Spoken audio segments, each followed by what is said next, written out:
बिलासपुर ज़िले के बारे में विस्तृत अध्ययन मैप के थ्रू करेंगे ताकि हमें चीज़ों को लंबे समय तक मेमोराइज करने में आसानी हो।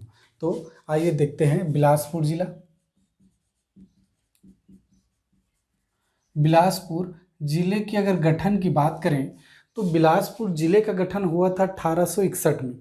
वर्ष 1861 में गठन की अगर बात करें तो वर्ष 1861 में बिलासपुर ज़िले का गठन हुआ था।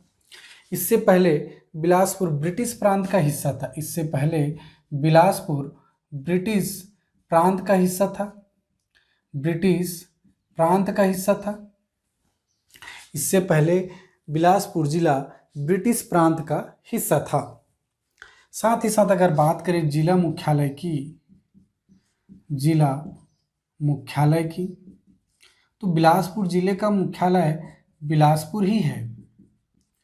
बिलासपुर जिले का जिला मुख्यालय बिलासपुर ही है।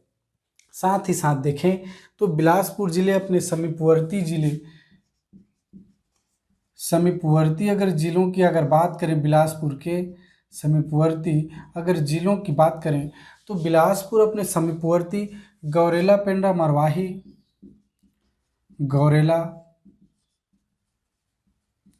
पेंड्रा, मरवाही, साथ ही साथ कोरबा, जांजगीर चांपा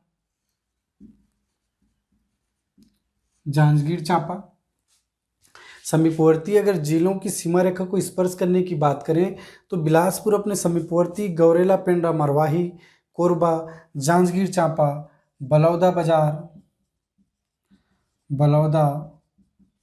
बाजार और साथ ही साथ मुंगेली की सीमा रेखा को स्पर्श करती है। अगर समीपवर्ती जिलों की बात करें तो बिलासपुर अपने समीपवर्ती गौरेला, पेंड्रा, मरवाही जो कि हाल ही में बिलासपुर जिले से अलग होकर एक जिले के स्वरूप में आया है। साथ ही साथ कोरबा, जांजगीर चांपा, बलौदा बाजार और मुंगेली की सीमा रेखा को स्पर्श करती है। वहीं अगर समीपवर्ती राज्य की बात करें तो बिलासपुर अपने समीपवर्ती किसी भी राज्यों की सीमा रेखा को स्पर्श नहीं करती है। मीन्स यह एक भू आवेष्टित जिला है। छत्तीसगढ़ के संदर्भ में बात करें तो 2020 की स्थिति में भू आवेष्टित जिलों की संख्या 10 है। गौरेला, पेंड्रा, मरवाही जिला बनने से पहले बिलासपुर अपने समीपवर्ती मध्य प्रदेश राज्य की सीमा रेखा को स्पर्श करती थी। जैसे ही गौरेला, पेंड्रा, मरवाही बिलासपुर से अलग होकर एक जिले के स्वरूप में आया है, बिलासपुर एक भू आविष्ठित जिले में कन्वर्ट हो चुका है। इस तरह से बिलासपुर जिला एक भू आविष्ठित जिला है क्योंकि अपने समीपवर्ती किसी भी राज्यों की सीमा रेखा को स्पर्श नहीं करती। साथ ही साथ विधानसभा क्षेत्र की अगर बात करें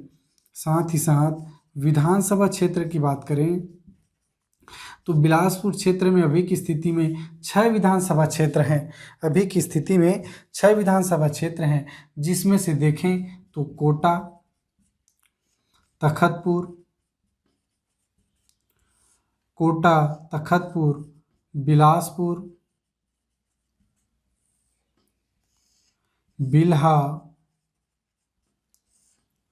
मरवाही अब अलग हो चुका है, मस्तूरी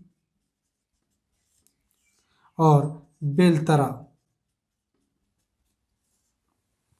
इस तरह से देखें तो अभी की स्थिति में बिलासपुर जिले में 6 विधानसभा क्षेत्र आते हैं, जिसमें से मस्तूरी एससी विधानसभा क्षेत्र के अंतर्गत आता है। अभी की स्थिति में 6 विधानसभा क्षेत्र है। साथ ही साथ अगर लोकसभा क्षेत्र की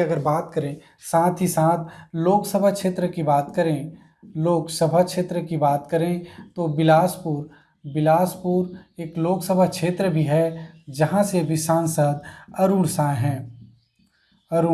साव हैं। माननीय श्री अरुण साव बिलासपुर क्षेत्र से अभी मेंबर ऑफ पार्लियामेंट हैं, एमपी हैं, सांसद हैं बिलासपुर से। छत्तीसगढ़ के संदर्भ में बात करें तो छत्तीसगढ़ में कुल 11 लोकसभा क्षेत्र है, जिसमें से बिलासपुर अभी अरुण साव यहाँ से मेंबर ऑफ पार्लियामेंट है। इस तरह से हमने देखा कि बिलासपुर जिले का गठन 1861 में हुआ। इससे पहले ब्रिटिश प्रांत का हिस्सा था। जिला मुख्यालय की बात करें तो बिलासपुर। समीपवर्ती जिलों की अगर बात करें तो बिलासपुर अपने समीपवर्ती गौरेला, पेंड्रा, मरवाही, कोरबा, जांजगीर चांपा, बलौदाबाजार और मुंगेली की सीमा रेखा को स्पर्श करती है। साथ ही साथ समीपवर्ती राज्य देखें तो किसी भी राज्य की सीमा रेखा को स्पर्श नहीं करती। इस तरह से बिलासपुर जिला एक भू आवेष्टित जिला है।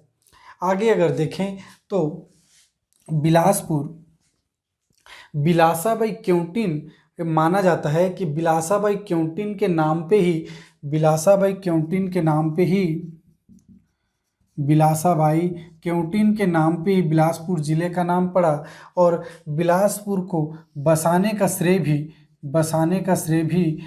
भी बिलासाबाई क्योंटिन को जाता है। इस तरह से बिलासाबाई क्योंटिन के नाम पे बिलासपुर जिले का नाम पड़ा। आगे देखें तो बिलासपुर अरपा नदी के तट पर स्थित है। बिलासपुर अरपा नदी के तट पर स्थित है। अगर देखें तो बिलासपुर अरपा नदी के तट पे स्थित है और साथ ही साथ बिलासपुर जिले को न्यायधानी, छत्तीसगढ़ का न्यायधानी के नाम से भी जाना जाता है। बिलासपुर को छत्तीसगढ़ का न्यायधानी के नाम से भी जाना जाता है। तो इस तरह से हमने बेसिक चीज़ों को जो कि एग्जाम पॉइंट ऑफ व्यू से बहुत ही महत्वपूर्ण है उन तथ्यों को हमने देखा। आइए बिलासपुर को और विस्तृत अध्ययन करने के लिए हम लोग मैप के थ्रू बिलासपुर जिले को अध्ययन करेंगे।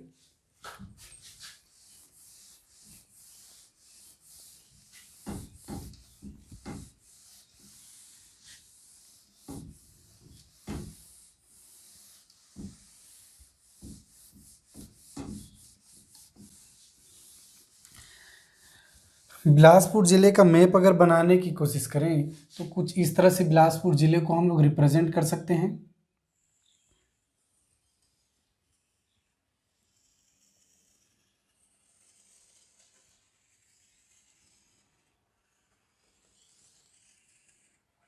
कुछ इस तरह से बिलासपुर ज़िले को हम लोग रिप्रेजेंट कर रहे हैं, जिसमें अगर बात करें तो बिलासपुर ज़िले से नेशनल हाईवे अगर हम लोग देखेंगे तो कुछ इस तरह से हम लोग नेशनल हाईवे देखते हैं। यहाँ से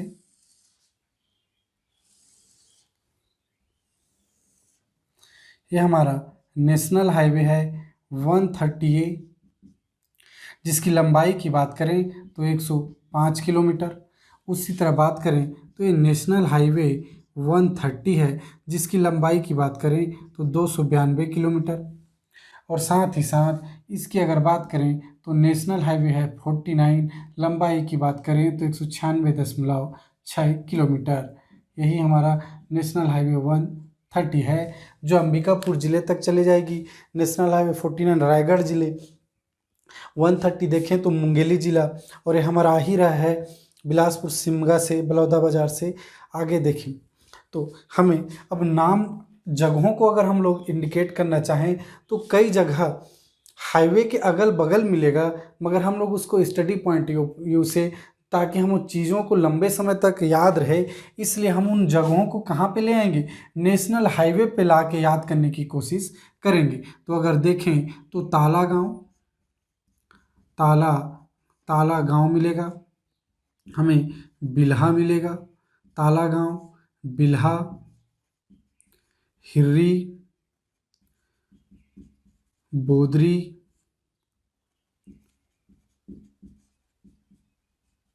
सिरगिट्टी, तिफरा,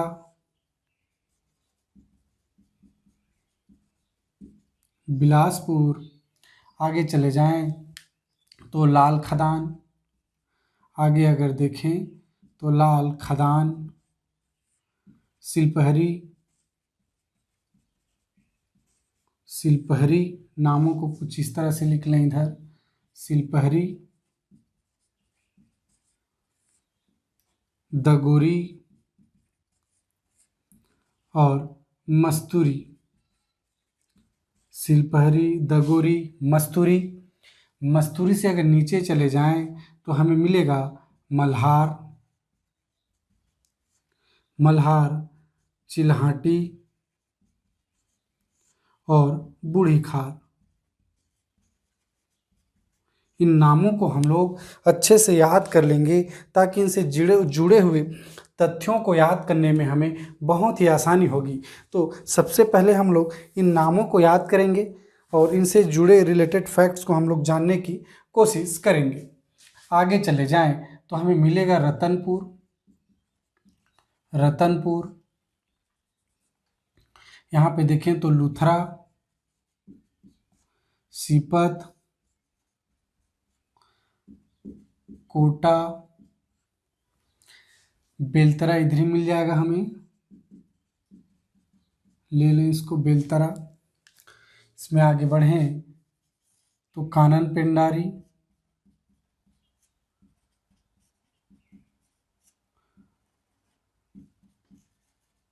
तखतपुर। इस तरह से हमने जगहों को, महत्वपूर्ण जगहों को हमने बिलासपुर जिले में इंडिकेट किया हुआ है। साथ ही साथ अगर देखें तो यहाँ से नदियों को देखें तो मुंगेली से हमने देखा ही था, सिहावल सागर, लोरमी के पठार से एक नदी थी लीलागर नदी। यहीं से अगर देखें तो महानदी भी है, शिवनाथ नदी, सॉरी, ये शिवनाथ नदी, और ये मनियारी नदी, लीलागर नहीं, मनियारी नदी। इसी तरह देखें तो मल्हार तट, एक नदी के तट पे स्थित है लीलागर नदी। लीलागर नदी ये हमारा है लीलागर नदी, लीलागर नदी, लीलागर नदी। इसी में बात करें तो यहाँ से एक छोटी सी नदी निकलती है जिसका नाम है छोटी नर्मदा। छोटी नर्मदा, जो कि किसकी सहायक नदी है? मनियारी नदी की सहायक नदी है। इस तरह से एक नदी और देखें हम लोग तो खोंगरी खोंगसड़ा की पहाड़ी पेंड्रा तहसील से अरपा नदी। अरपा नदी देखें तो शिवनाथ नदी की सहायक नदी है अरपा नदी, जो कि अब गौरेला पेंड्रा मरवाही जिले में उद्गम है पेंड्रा तहसील से। इससे पहले बिलासपुर का ही हिस्सा था, अब एक गौरेला पेंड्रा मरवाही में है उसका उद्गम। तो अरपा नदी, नदियों को अगर देखें हम लोग तो मनियारी नदी, छोटी नर्मदा, अरपा नदी और लीलागर नदी, जो कि शिवनाथ नदी में आके मिल रही हैं। इस तरह से हमने नदियों को देखा। आइए एक बार जगहों को हम लोग फिर से याद करने की कोशिश करें, जिसमें प्रमुख रूप से देखेंगे हम लोग ताला गाँव, बिल्हा, हिर्री, बोदरी, सिरगिट्टी, तिफरा, बिलासपुर। आगे चले जाएं तो लाल खदान, सिलपहरी, दगोरी, मस्तूरी, मल्हार, चिल्हाटी, बूढ़ी खार। उसी तरह से सीपत, लुथरा शरीफ, रतनपुर, बेलतरा। और यहीं पे देखेंगे तो अरपा नदी की एक सहायक नदी है खारंग नदी, एक नदी है खारंग नदी। इसी खारंग नदी पे अगर बात करें हम लोग तो खूंटा घाट डैम है, भैंसाझर परियोजना है अरपा नदी पे, ये हमारा खूंटा घाट है, खूंटा घाट डैम है, और ये भैंसाझर परियोजना है, भैंसाझर। इस तरह से हमने जगहों को देखा और आशा है कि इन जगहों को आप अच्छी तरह से याद करेंगे, साथ ही साथ जिससे आपको चीज़ों को याद करने में आसानी होगी। तो आइए अब आगे बढ़ते हैं, हम लोग वन बाय वन चीज़ों को डील करते चले जाएंगे, जिसमें सबसे पहले अगर बात करें तो ताला गाँव। ताला गाँव, और इससे पहले भी अगर हम लोग देखना चाहें तो हम नेशनल हाईवे अगर देखते हैं तो हम लोग नेशनल हाईवे 130 पहले ही मुंगेली जिला में हम लोग देख चुके हैं, लंबाई 105 किलोमीटर। नेशनल हाईवे 130 है 292 किलोमीटर। और नेशनल हाईवे 49 से हम लोग भली भांति परिचित हैं, क्योंकि हमने इसको रायगढ़ जिले में भी देखा और आगे भी हम लोग इसको जांजगीर चांपा जिले में भी हमने देखा है, और साथ ही साथ अभी बिलासपुर जिले में भी देख रहे हैं। लंबाई की बात करें तो 196.6 किलोमीटर इसकी लंबाई है। तो आइए देखते हैं ताला गाँव। ताला गाँव एक पुरातात्विक और ऐतिहासिक स्थल भी है। यह अमेरी कांपा ताला गाँव के नाम से भी जाना जाता है। अमेरी कांपा ताला गाँव, अमेरी कांपा ताला गाँव के नाम से भी यह जाना जाता है। ताला गाँव मनियारी नदी के तट पर स्थित है। ताला गांव मनियारी नदी के तट पे स्थित है। मनियारी नदी के तट पे स्थित ताला गांव है। यहीं पे बात करें तो ताला गांव में ही रुद्र शिव की प्रतिमा है। रुद्र शिव की अष्टमुखी अष्टमुखी रुद्र शिव की अष्टमुखी प्रतिमा है। रुद्र शिव की अष्टमुखी प्रतिमा है और यह माना जाता है कि यह अष्टमुखी प्रतिमा रुद्र शिव की 11 जीवों के विभिन्न अंगों से 11 जीवों के विभिन्न अंगों से मिलकर बनी हुई है। विभिन्न अंगों से मिलकर बलुआ पत्थर की बनी हुई है। तो इस तरह से हमने देखा कि ताला गांव में अमेरिकापा ताला गांव के नाम से भी जाना जाता है। मनियारी नदी के तट पे स्थित है। यहाँ पे रुद्र शिव की अष्टमुखी प्रतिमा है जो कि 11 जीवों के विभिन्न अंगों से निर्मित है। जो 11 जीवों के विभिन्न अंगों से निर्मित है। ये सारी चीज़ें ही बहुत ही महत्वपूर्ण हैं जो कई बार फ्रीक्वेंटली क्वेश्चन पूछे गए हैं एग्जामों में। तो इन सारी चीज़ों को आप याद करते चलिए। साथ ही साथ देखें तो ताला गांव में ही देवरानी जेठानी का मंदिर है। ताला गांव में ही देवरानी जेठानी का मंदिर है। देवरानी जेठानी का मंदिर है और छत्तीसगढ़ की सबसे प्राचीन मंदिरों में इनका नाम आता है। छत्तीसगढ़ की सबसे प्राचीन मंदिरों की अगर बात करें तो देवरानी जेठानी का मंदिर ही आता है प्राचीन मंदिरों में। यह एक शिव मंदिर है। यह एक शिव मंदिर है जो कि अभी खंडित अवस्था में है और बलुआ पत्थर से निर्मित है। यह खंडित अवस्था में 2 रानी देवरानी और जेठानी ये रानियाँ थीं जिनके द्वारा यहाँ पे बनाए गए मंदिर एक्चुअल में एक शिव मंदिर था। अभी खंडित अवस्था में है और यह बलुआ पत्थर से निर्मित था। बलुआ पत्थर से निर्मित था। और सबसे मोस्ट इम्पॉर्टेंट बात कि देवरानी जेठानी मंदिर छत्तीसगढ़ का सबसे प्राचीन मंदिरों में इनका नाम आता है। कई बार यह क्वेश्चन पूछा गया है कि छत्तीसगढ़ की सबसे प्राचीन मंदिर कौन सा है, तो देवरानी जेठानी का मंदिर सबसे प्राचीन मंदिर है। तो इस तरह से आगे अगर देखें तो हमें एक जगह मिलेगा बिल्हा। आगे अगर जगह देखें तो बिल्हा छत्तीसगढ़ का सबसे बड़ा विकास खंड है। छत्तीसगढ़ का सबसे बड़ा विकास खंड है। छत्तीसगढ़ का सबसे बड़ा विकास खंड है बिल्हा। इस तरह से आगे बढ़ेंगे हम लोग तो हिर्री अगर देखें तो एक औद्योगिक एक खनिज की दृष्टि से यहाँ पे डोलोमाइट पाया जाता है हिर्री में। खनिज में हम लोग अलग से देखेंगे इन जगहों को जिनमें हिर्री की अगर बात करें तो हिर्री से हमें डोलोमाइट की प्राप्ति होती है। तो हमने देखा बेसिक तथ्यों को, हमने बिलासपुर के बारे में जाना और साथ ही साथ हमने मैप के थ्रू बिलासपुर के महत्वपूर्ण जगहों को हमने मेमोराइज किया। और आगे हम लोग देख ही रहे हैं ताला गाँव, देवरानी जेठानी, बिल्हा। तो छत्तीसगढ़ के पार्ट 1 में हम लोग अभी बिलासपुर जिले में यही देख रहे हैं। हम पार्ट 2 में इनके अन्य तथ्यों को, अन्य पहलुओं के बारे में हम लोग विस्तृत डिस्कशन करेंगे। तो अगर